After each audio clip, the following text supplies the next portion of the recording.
I'm sure you remember that it used to be when we would go to the movies, there would almost always be an intermission that's strategically placed in the film. All the great epics had them. For example, if you watch the disc versions of Lawrence of Arabia, for example, or Dr. Zhivago, the Ten Commandments, there's a whole intermission with a set of music that comes with it.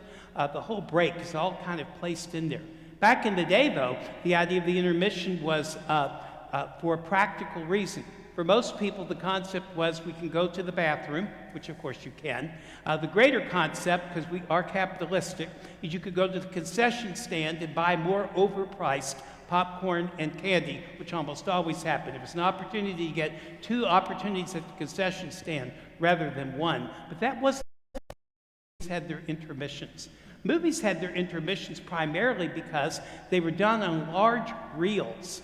Something you and I can't even imagine now, like a Give-A-Show projector when I was a child, but these large reels, and they would have to be pulled off and another one would come on. It was not a seamless process. In the old movies, you can actually see the editing issues where they were attempting to do that. And the reels had to be picked up, put down, another one put into its place. It simply wasn't a smooth transition. So intermissions were designed to give time for the projectionists to actually change the reels while everyone else spent more money at the concession stand or visited the restroom or perhaps even both. But the idea of the intermission has gone away in our digital era.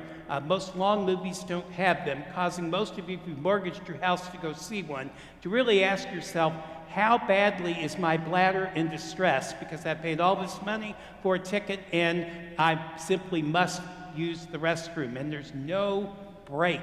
So, nowadays we've almost lost that sense of an intermission. Intermissions just weren't stuck somewhere at the end of a reel. The reel would finish some part of the film so that there'd be a climax of some sort. Broadway does it best. There's always an intermission, and that, by the way, also sells concessions, lets people go to the bathroom, and lets actors take a break that they really need. But almost all theatrical stage intermissions end with a big number. If it's a musical number, there's always a showstopper to end the first act, and then let people kind of come back down to earth, and then they start the second act. The gospel that's presented to us is the story before the intermission. I mentioned to you at the beginning, the Gospel of Mark is read during this year, and we started the Gospel of Mark in Advent, and then once we finished Advent at Christmas, we actually went back to the beginning on the numbered Sundays of time, with some moving around during Lent and Easter of necessity on the liturgical calendar. Now we return to the continuous reading of Mark, so that if you're not paying attention, you just know it's Mark, you don't give it any more thought, and you go to the reading that's happening next. The people that pay attention, though, note that the church skips around. It moves in order, but it skips around. It edits certain things. There's X number of weeks on the liturgical calendar. Matthew and Luke are longer gospels. Mark is the shortest one. And in order to really do it justice and do it well and do all the divisions, there is a 5-week break that we're going to begin after this weekend. And that 5 weeks allows us to read from the Gospel of John when Jesus calls himself the bread of life, which is the centerpiece of our Eucharistic ministry, and is designed to be what was missing from the first 3 Gospels, Matthew, Luke, and Mark. So there's a good reason for the intermission, because it allows us to hear something that's real important to our faith. But I think lost on everyone is the climactic moment when we're ending. And here's the stage that's set for us. The disciples were sent out, as you know, 2 by 2 to go to their ministry. That was a lot of work that they did. Grueling travel, and many of them doing things for the very first time. You can imagine a great deal of stress. As our story opens this evening, the apostles have returned, and Jesus recognizes that they're tired, that they need some time to process what's taken place, and they need rest. So he suggests that they go to a deserted place where everyone can literally catch their breath. You might even say it's an intermission. But what makes this intermission differently is when they get to the deserted place, the very people who have made them exhausted have somehow found themselves in that deserted place even faster than they had gotten, and the crowds have probably gotten bigger. For most people, it's a cause of total irritation. The idea that there's all these people, all of this stress, all of this need. When can I have some silence? When can I have a break? But Jesus looks at it differently. He sees that enormous crowd, and it says he's moved because of that sacred heart of his. He's moved with pity. And what is it that he recognizes? He recognizes that there are sheep, and they have no shepherd. And he begins to teach them many things. That's our intermission. Jesus beginning the process of teaching the sheep many things. If we sit there for a moment, the whole idea of this becomes a little more clear to us if we know what parts of Mark they skipped in order to create this intermission that we're doing, in order to divide Mark into a nice narrative so it stops at a logical place. What's skipped is what happens right before tonight's gospel, after last Sunday's gospel. And it's the beheading of John the Baptist, a rather grisly story. Many of you know it very well, but we have to at least realize when Mark included this in his narrative, he did it for a reason.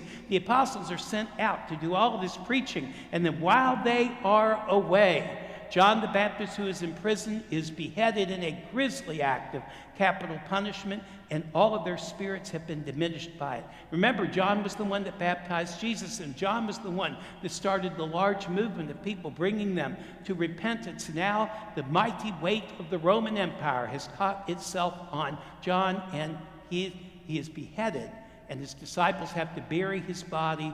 And in other Gospels, we learn there's great sadness among Jesus and the other apostles. Something grave has taken place. The mission has taken a more dark, a more drastic turn. Jesus said it was dangerous, but now they're lopping off people's heads. And the central character is actually removed from the drama right there in the story. That's what we miss when we get to these exhausted disciples looking for a place of rest after all of this stress, all of this trauma. And what do they find?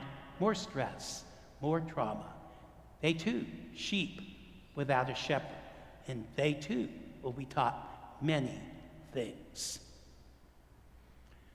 It was March the 16th, 2020, the Monday right after our Sunday celebration of Eucharist. It's my day off, and the noon Mass was happening here at St. Bridget when I got the word from the Archdiocese that all the churches had to close. And I remember coming down in my casual clothes as the Mass was ending, standing right there at that ambo to the right of me before the people were dismissed at the blessing to announce to them that the Archbishop and the Governor of Kentucky had indicated the houses of worship would have to be closed.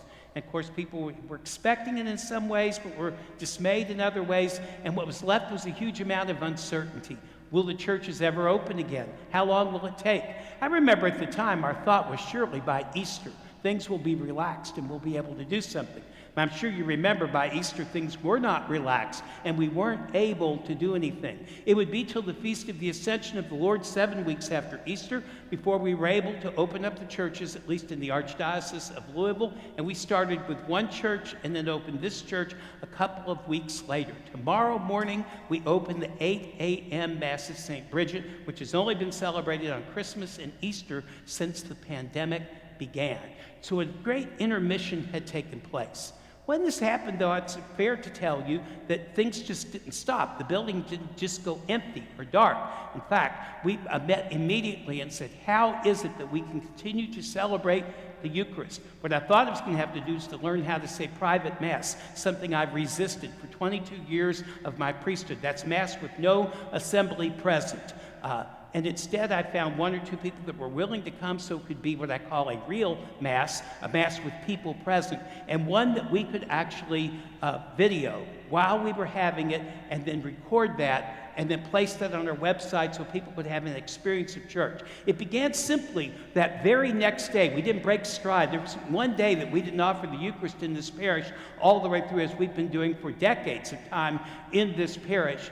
And it was a long time, much longer than any of us thought, before we could start up again. And when we did, there was the masks, there was the seating restrictions. Many of you had genuine and legitimate reasons to stay away for fear of contagion. The process is taking us to a long time to come up to where we're at this weekend, and we reopen our 8 a.m. Mass. And to think of that as an intermission, that we're literally left hanging, that we had to kind of stop and reassess and do things. And that's where I think the world finds itself now. Of course, now if you pick up the newspapers, I always say if you want stress, pick up a newspaper, watch a news broadcast. You'll get stressed immediately. You know, the Delta variant, now there's a Lambda variant. There's no end to the Greek letters of the alphabet to go with the variants of this disease. And there may be another outbreak of infections. There are people behaving badly about it on both sides. And you and I can probably imagine all the tension this is going to ratchet up, all the fears, everything that it does. It's like we're simply not finished with something. The intermission doesn't seem to have come to an end, and now there's a restlessness. You can see that in people.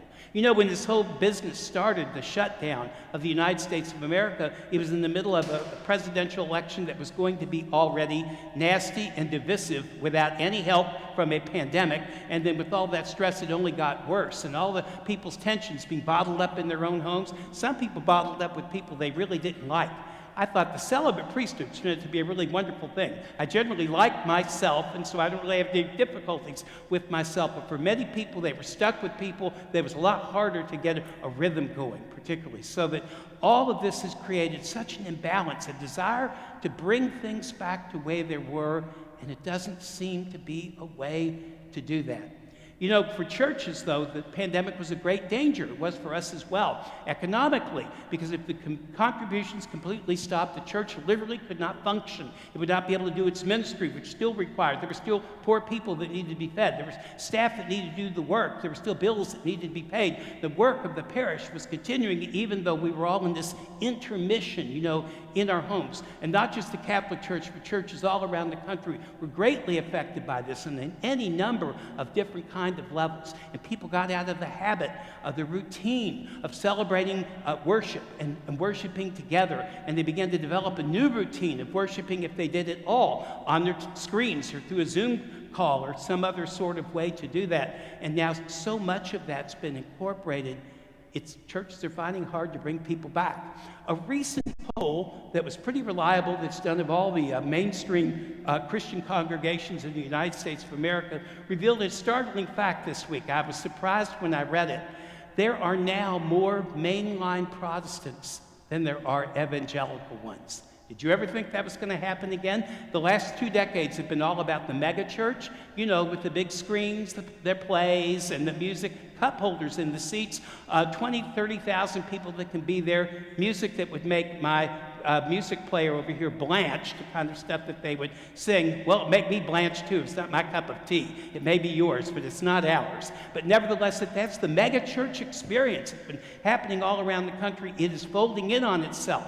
The people that love it are still there, but there are fewer of them, and guess what? They've got more gray hair. So the younger people are not being driven to this particular kind of worship. So a little boost in mainline Protestant places that didn't have the screens and didn't have all the pizzazz and didn't have those stadium venues. And the Catholic Church remains also in its sort of holding pattern. What we noticed in the research, though, is that those in their 20s and 30s, the group that we need to be evangelizing to, still are without religious affiliation. I would think of them as sheep without a shepherd, just like you heard in the gospel. That climax for tonight's gospel is so we can experience it on these multiple levels. The biblical story, the whole just notion of it, and now this our own experience of the pandemic, and everyone's experience of trying to integrate a faith life into their life even before the pandemic. It's been really difficult. You know, as you know, I love to weave cultural references. I love a movie when it can speak better than I can. And one of the movies I love to watch, it's a romantic comedy. I know it's not a guy film, but I really kind of like it, is The American President. Michael Douglas is the president. He's widowed, and he's falling in love with Annette Bening. How can anyone not love Annette Bening? Good Lord.